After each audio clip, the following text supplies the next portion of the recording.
Dai. VinitalyTour.com presents.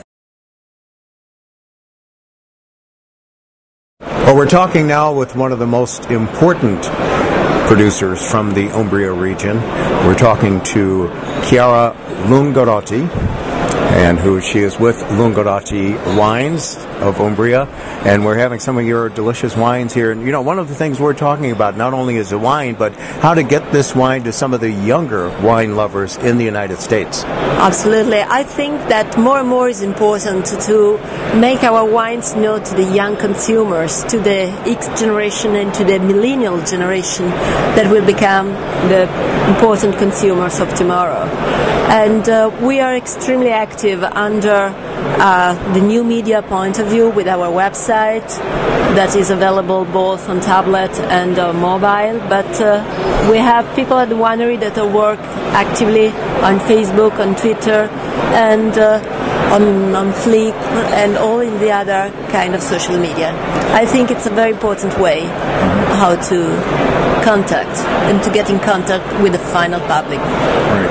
And of course, the most important thing is the wine, and you're presenting some beautiful, new, refreshing wines. Absolutely. That's, of course, I think that more and more is important to produce wine that are a true expression of the territory they come from. And we come from Umbria, a region also known as the green heart of Italy. And I like very much that my Sangiovese speaks a typical Umbrian language.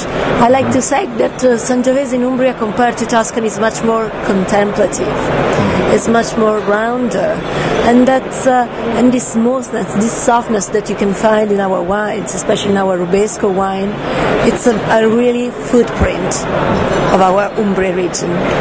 In the United States, when people think about Italian wine, they automatically think about food.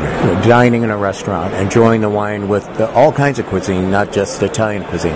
Absolutely, and I think exactly, not just, I like to think my wines not just matched with Italian cuisine, but much with a more ethnic cuisine or even a fusion cuisine.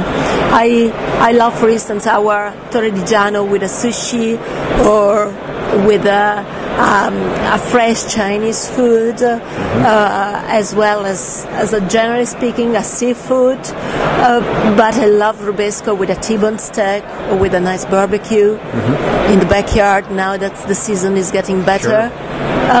And what's even best, that coming back home, open a bottle of wine and sip it with some little bruschetta on the patio. So simple, but so great. Absolutely. Talking to Chiara Lungarotti about the beautiful wines of Umbria, one of the most important producers, and also someone who's going to be coming to the United States to promote her wines, and maybe we'll dine together at one of the restaurants when you hit Chicago. I would love. We could go in some of the wonderful restaurants you have in Chicago. That's really more and more a culinary mecca. Let's try Latin fusion this time. I would love to. All right. Chiara Lungarotti, I'm Dwight Casimere. Thanks for joining us here at Vinitaly 2012. We'll have more in a moment.